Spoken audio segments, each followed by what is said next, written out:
Good morning or good afternoon from Canada. In the interest of time, I'm going to jump right into this. If you have questions, my email is provided on the poster and at the end of this talk. Just to give a little background, there's some growing evidence showing that motor and sensory brain areas are the strongest contributors to conscious awareness. There's some really interesting stuff happening in VR where participants have swapped bodies virtually with a friend, and their personalities actually start to gravitate towards that of their friend. And there's some really cool tools being created in VR. You know, there's real cool games like this, like Half-Life Alyx. There's some educational tools where you're able to manipulate anatomical body parts in 3D. Companies are using VR for training, and obviously for rehabilitation, VR is a great tool too. But one thing we have to make sure is that are these VR tools actually helping behavior in the real world? Do they actually apply? You know, there's some really cool evidence showing that primate brain volume actually increased with their ability to use their hands in dexterous ways. And so we see eye-hand coordination as being a very important innate behavior of humans. And what we think is that if you can measure eye-hand coordination in real worlds and virtual worlds and on the same tasks, and human eye these behaviors are the same in real worlds and virtual worlds, we can use this as a measure of embodiment and a measure of that these virtual worlds are natural or feel natural to the human, and that also, you know, if you improve embodiment, you can improve the efficacy of these tools. So we've taken this task, which is just a task we've used in the past, moving a pasta box into and out of some shelves, and here we're tracking participants' eye gaze and their body movements, and we've transferred that into VR. I spent a little bit of time. I'm not a game designer, but I spent a little bit of time doing this. And one of the conditions we ran was just, you know, participants are seeing a replica of the controllers they're holding in their hands out in front of them. And we're measuring, we're recording eye gaze and also the movements of the controllers in the headset. We're not going to be talking about eye gaze here too much. That analysis is still ongoing. And the second condition we'll be talking about today is a condition where participants are still holding the replica, still holding the controllers, but instead what they see out in front of them is a set of virtual limbs. So we should note that the mechanism of control for both conditions is exactly the same. Participants can stick the controller inside the pasta box there.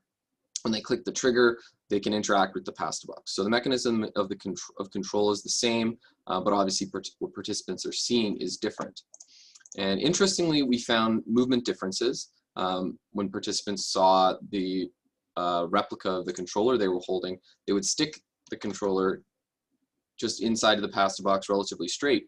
But then we saw that they're rotating the controller differently when they saw limbs. And what we found was they were rotating the controller differently in, you know, all three angles and in all three positional directions to make that hand look as though it was forming a grasping pattern around the pasta box. And this came out as significant. We have a paper that's just in the process of being revised for publication. And so obviously how you move in VR is shaped by how you see your body. One other interesting thing that we found, we did a subjective experience questionnaire to measure participants' feelings of embodiment, and we compiled those statements into the three components of embodiment as well as some control statements. And what we found was participants' ownership over the limbs, which is in red, was significantly different than their level of ownership over the controllers. So, you know, the way you are experiencing VR is shaped by how you see your body, which is not overly surprising. One surprising thing that we found is that the way you move actually correlates with your feelings of ownership. And so what you see on the bottom is the difference in movement between the arms condition and the controller's condition, and the difference in participants' rating of ownership. You can see that correlates at a measure at a value of about 0.5. And so we see this as being very important because it shows that movement measures may be an indicator of ownership in virtual worlds, and possibly could be adopted by people who are studying embodiment. One interesting experiment that I started running right before the pandemic started, and I haven't been able to get in the lab, and I want to start just showing people, is testing haptic feedback versus no haptic feedback in VR. So instead of using controllers, participants are able to use their real-world hands, and I've used some active markers on the hand, and here participants get the actual real-world feeling of the object they're interacting with in virtual reality. But what they're seeing is the virtual world, of course. And so that's condition number 1. And then condition 2, participants will see the exact same thing, but instead they'll have no feeling at all. So no haptic feedback. And again, we're measuring eye movements and we're measuring body movements. So the goal is to see what differences we can find between haptic feedback and no haptic feedback in virtual worlds. And these are some of our hypotheses. We expect to see increased feelings of embodiment when participants do feel haptic feedback, and a return to natural eye-hand coordination measures, again, when they feel that haptic feedback.